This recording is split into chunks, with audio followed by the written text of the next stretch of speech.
중국 속담에 천리길도 한 걸음부터라는 속담이 있습니다.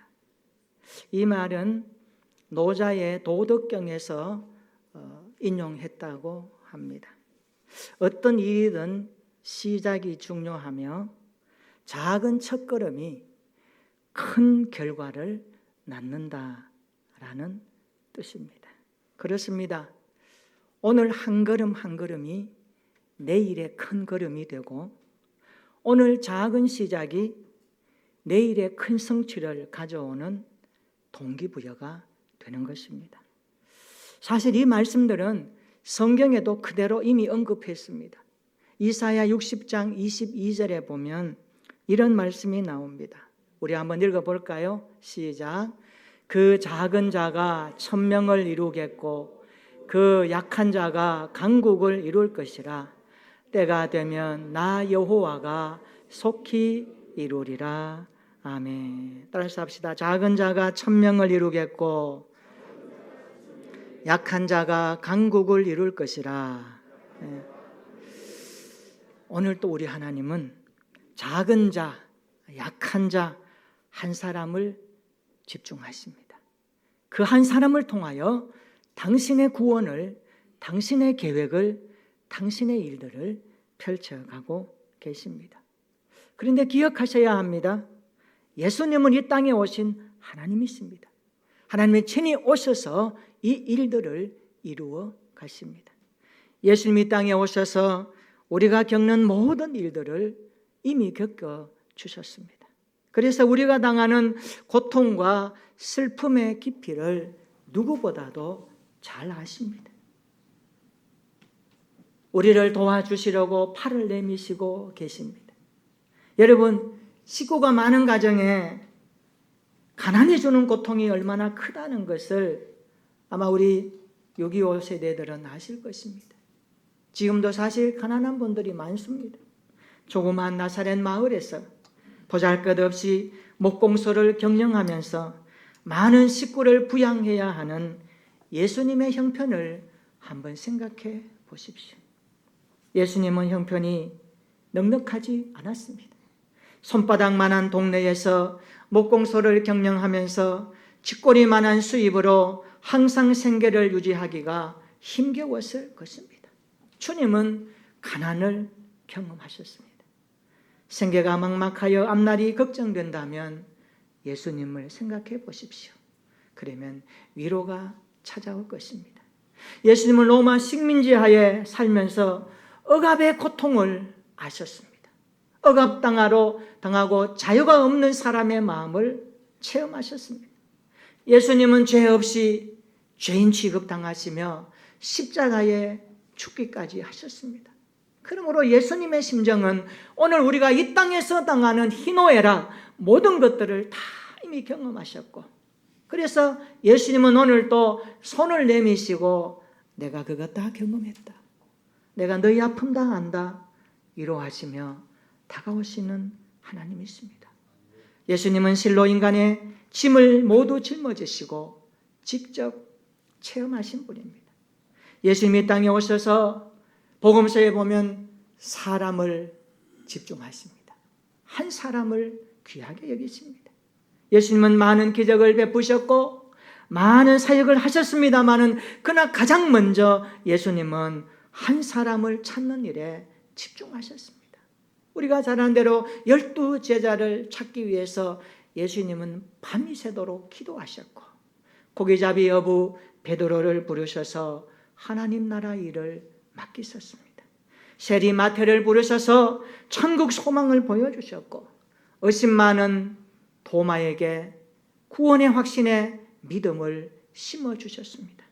요한복음 10장 10절에 보면 이렇게 말씀합니다. 따라해 볼까요? 내가 온 것은 양으로 생명을 얻게 하고 더 풍성히 얻게 하려 하심이라. 그렇습니다. 예수님은 오늘 우리에게 풍성한 생명을 주십니다. 그래서 교회는 주님의 생명으로 풍성해야 하는 것입니다. 교회는 주님의 몸을 이루고 있지 않습니까?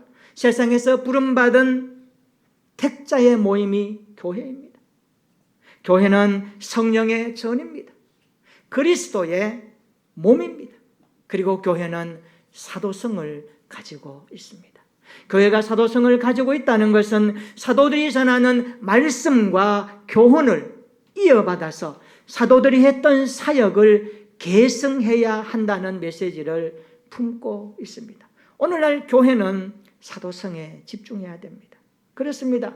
교회는 사도들이 전하는 말씀을 붙들고 그리고 교훈하는 내용을 살피면서 교회 사역을 계승해 가야 하는 것입니다.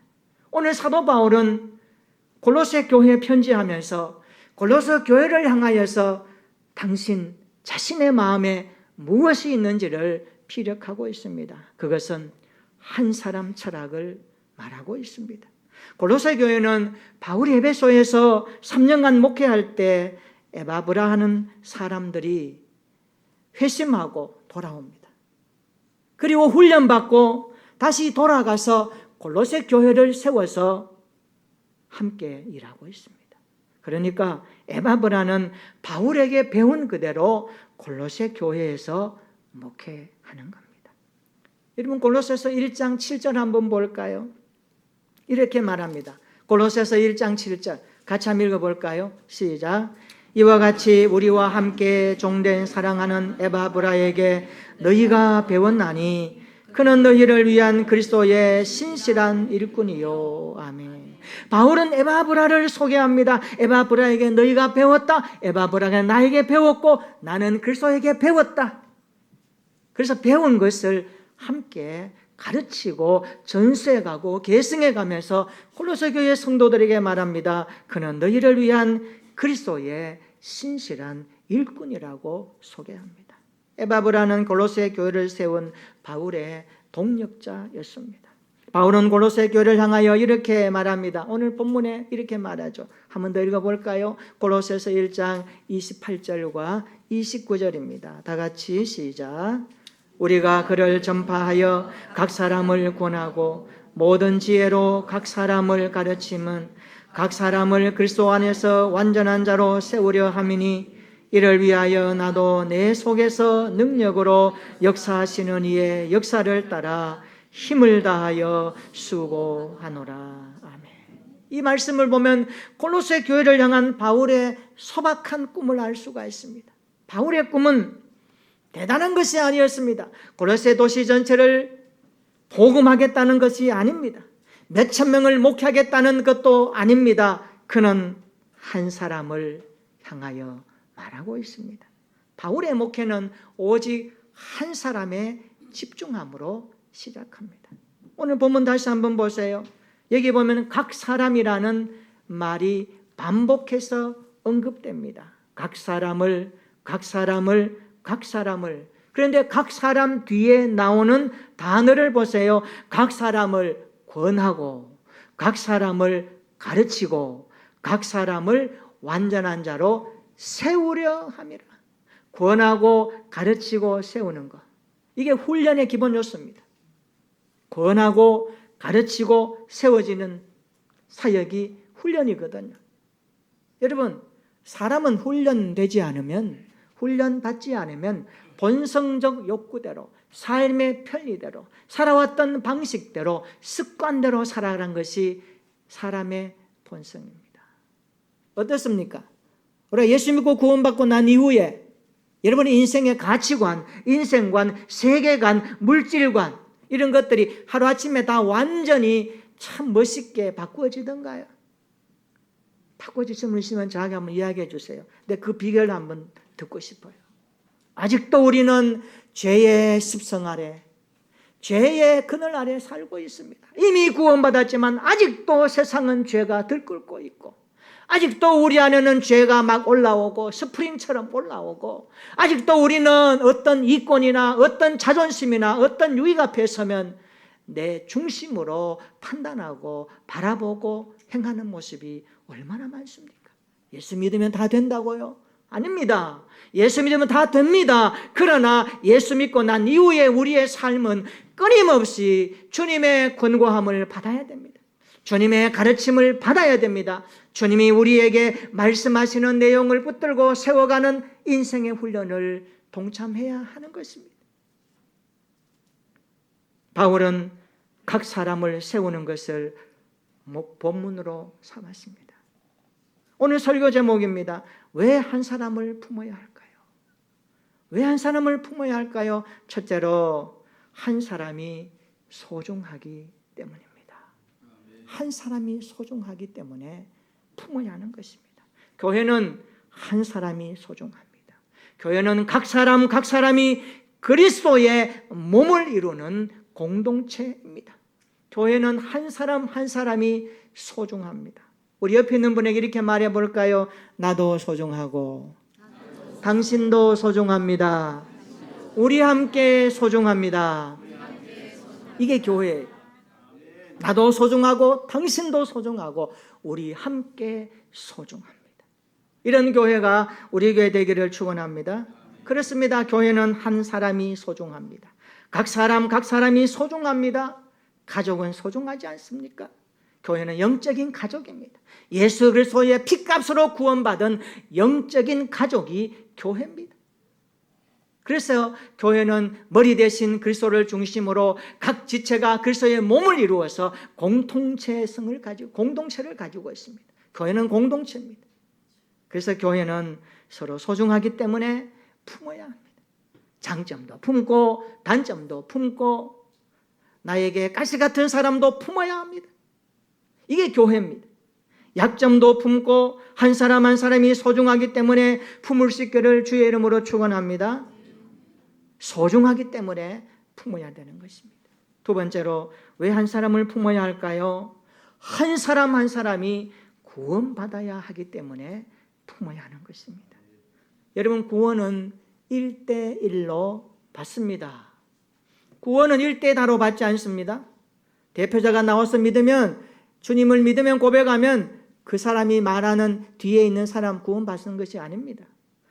여러분, 부모님이 예수를 믿는다고 해서 나도 구원받겠지.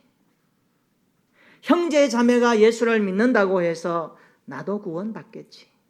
친구가 교회 다니고 예수를 믿으니까 나도 구원받겠지.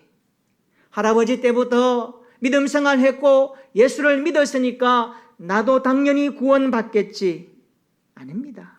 구원은 내가 예수님을 믿어야 받는 것입니다. 구원은 1대1로 받는 것입니다. 구원은 1대1입니다. 1대 다가 아닙니다. 누구든지 예수 그리스도를 믿으면 구원을 받습니다. 그래서 로마서 10장 9절에 바울은 이렇게 말합니다. 내가 만일 내 입으로 예수를 주로 시인하며 또 하나님께서 그를 죽은 자 가운데서 살리신 것을 따라해 볼까요? 내 마음에 믿으면 구원을 받으리라. 내 마음에. 너의 마음과 내 마음은 다른 거예요. 너가 믿는다고 해서 내가 자동적으로 구원받는 게 아니고 너가 믿는 예수를 나도 믿어야, 내 마음에 믿어야 구원을 받는 것입니다. 구원은 1대1입니다. 여러분, 하나님 앞에, 말씀 앞에, 십자가 앞에 1대1로 선 경험이 얼마나 되십니까? 세상 염려 근심 다 뒤로 던져버리고 내 앞에 계신 예수 그리스도 앞에 1대1로 만나서 그 앞에 내 모든 아픔, 내 모든 염려, 내 모든 괴로움, 내 모든 삶의 문제들 하나님 앞에 내어놓고 기도하며 울어보신 적이 얼마나 되십니까? 그 주님 앞에 1대1로 만나서 주님과 만나는 그 대화의 시간이 여러분의 삶에 얼마나 기뻤습니까? 구원은 1대1로 만나는 시간입니다. 입으로 예수를 주로 시인해야 하고 마음에 믿어야 합니다. 구원은 1대1로 받습니다. 그래서 한 사람이 소중하기 때문에, 한 사람이 구원받아야 하기 때문에 우리는 품어야 하는 것입니다. 그렇다면 소중하기 때문에, 구원받아야 하기 때문에 품을 수 있는 그 한 사람은 누구일까요? 그것은 바로 태신자입니다. 태신자는 태어날 신자를 말합니다. 어머니가 모태에서 아이를 품고 있듯이 소중하기 때문에 구원받아야 하기 때문에 먼저 예수 믿는 내가 구원받기를 원하는 한 사람을 엄마의 가슴 속에 품는 마음으로 내 가슴에 품고 있는 것, 그를 향하여 태신자라고 말하는 것입니다. 여러분, 6월 기도문 한번 여기 보실까요? 6월 기도문 한번 내보시기를 바랍니다. 여기 보시면 제목이 나도 태신자를 품고 기도하게 하옵소서 이렇게 해놨습니다. 여러분 보시면 세 번째 기도 문단에 보면 태아를 모태에 품고 있듯이 전도 대상자를 마음에 품을 수 있게 하옵소서 기도합니다. 누구를 품어야 됩니까? 여기 나옵니다. 부모, 형제, 배우자, 자녀를 태신자로 품게 하옵소서. 외가 친척, 친가 친척, 학교 친구, 사회 친구, 직장 동료를 태신자로 품게 하옵소서. 이웃집, 단골 가게, 동호회 모임, 학부 모임 등의 사람을 태신자로 품게 하옵소서. 여러분, 소중하기 때문에, 구원받아야 하기 때문에 태신자로 품어야 하는 것입니다. 오늘부터 나의 태신자를 품을 수 있는 시간이 되었으면 좋겠습니다. 여러분, 우리가 이 땅에 출생하게 된 경로를 생각하면서 태신자를 품으면 좋겠습니다. 나라고 하는 한 사람이 이 땅에 그냥 태어나지 않았습니다. 첫째는 하나님의 창조 경륜이 있었고, 두 번째는 어머니의 품속에서 내가 나왔던 것입니다. 어머니가 나를 품었기 때문에 나온 것입니다. 어머니의 따뜻한 품에서 우리는 태어났습니다. 태신자가 소중하기 때문에, 태신자도 구원받아야 하기 때문에 우리가 품어야 하는 것입니다. 저는 우리 교회 모든 성도들이 태신자 전도가 우리 인생 제일의 사명임을 믿었으면 좋겠습니다. 태신자 초청을 위해 아마 우리 11월 달에 태신자 초청 주일을 지킬 텐데 적어도 그때까지는 5사람 이상을 작정했으면 좋겠습니다. 태신자를 위하여 날마다 기도했으면 좋겠습니다. 태신자가 출산될 때까지 절대로 포기하지 않았으면 좋겠습니다. 태신자를 구원하여 하나님의 마음을 기쁘게 하는 일에 함께 동참했으면 좋겠습니다. 여러분, 이것보다 더 가치 있고 더 의미 있고 더 멋있는 삶이 어디 있겠습니까? 여러분, 태신자를 품고 기도하다가 교회가 작전 카드를 드릴 텐데 그때 꼭 기록하시기를 바랍니다. 그때 가서 누구 기록하지, 여러분들 걱정하지 말라고 이미 오늘부터 말씀으로 여러분에게 안내하는 겁니다. 내가 품은 태신자 누구를 정할까? 지금부터 이 기도문 읽으면서 여러분 주변에 있는 가족들, 친지들, 이웃들, 친구들, 동료들, 모임 가운데 예수 안 믿는 사람들 누구든지 태신자로 품을 수가 있습니다.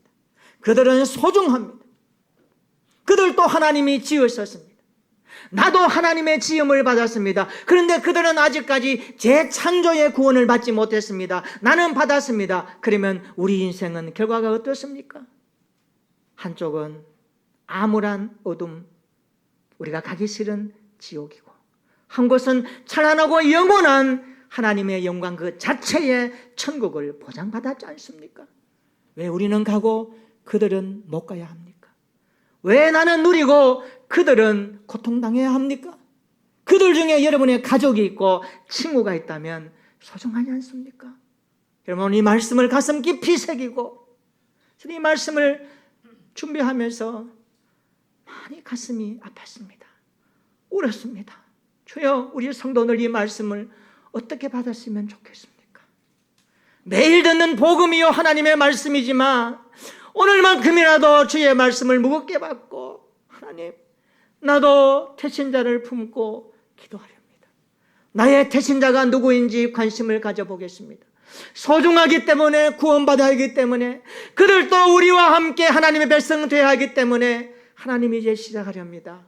나에게 결심함을 주시고 결단함을 주시고 용기를 주시고 기도할 수 있도록 기도의 영을 부어 주시옵소서.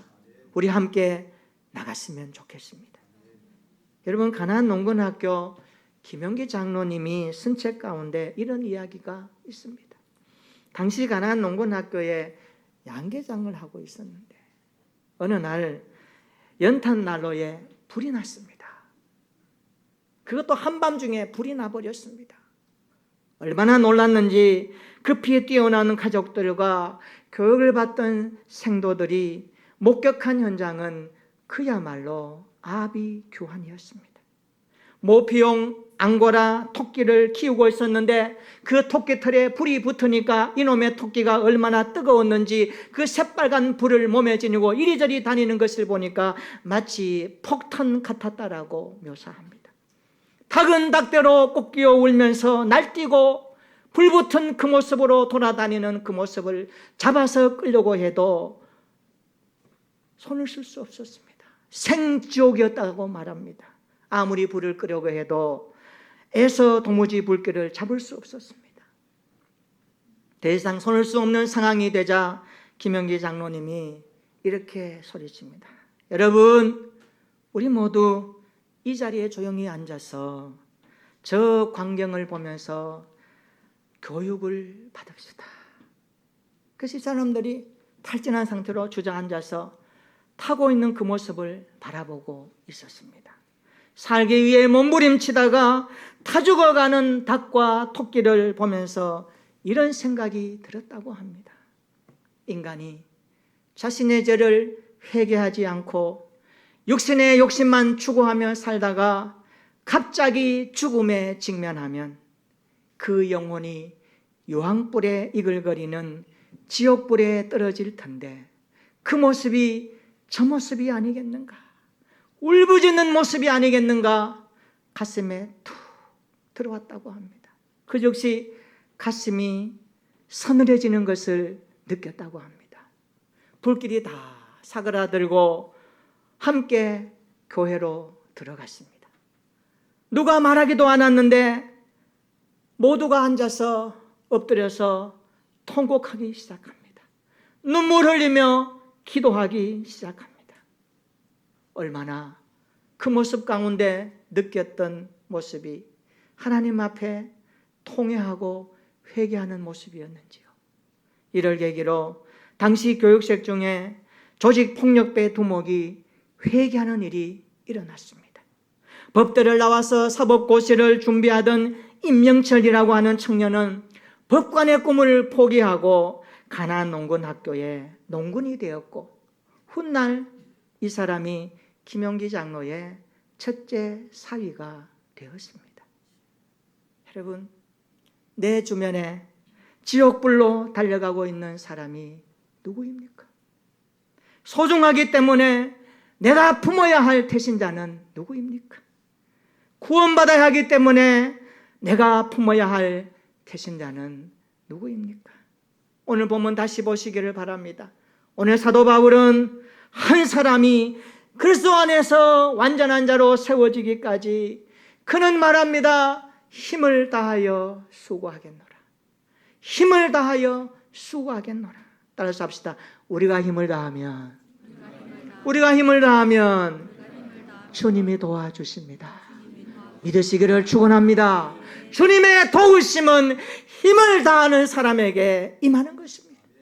아무것도 하지 않고 주님 주세요라고 하는 것은 굉장히 위험합니다. 주님, 내가 이제 알았습니다.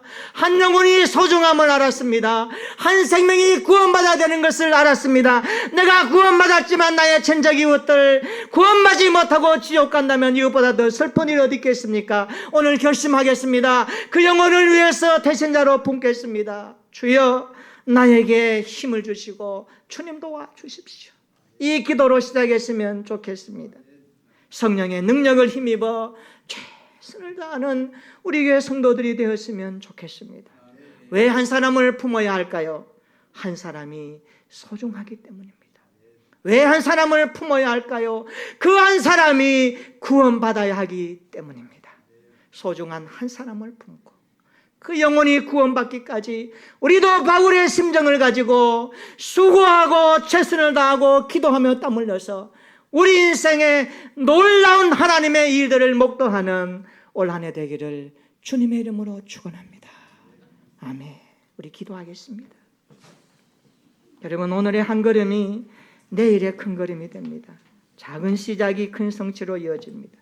주님은 한 사람 한 영혼에 집중하셨고 바울도 한 사람 철학으로 교회를 세웠습니다. 이렇게 기도합시다. 주님, 나도 태신자를 품고 기도하겠습니다.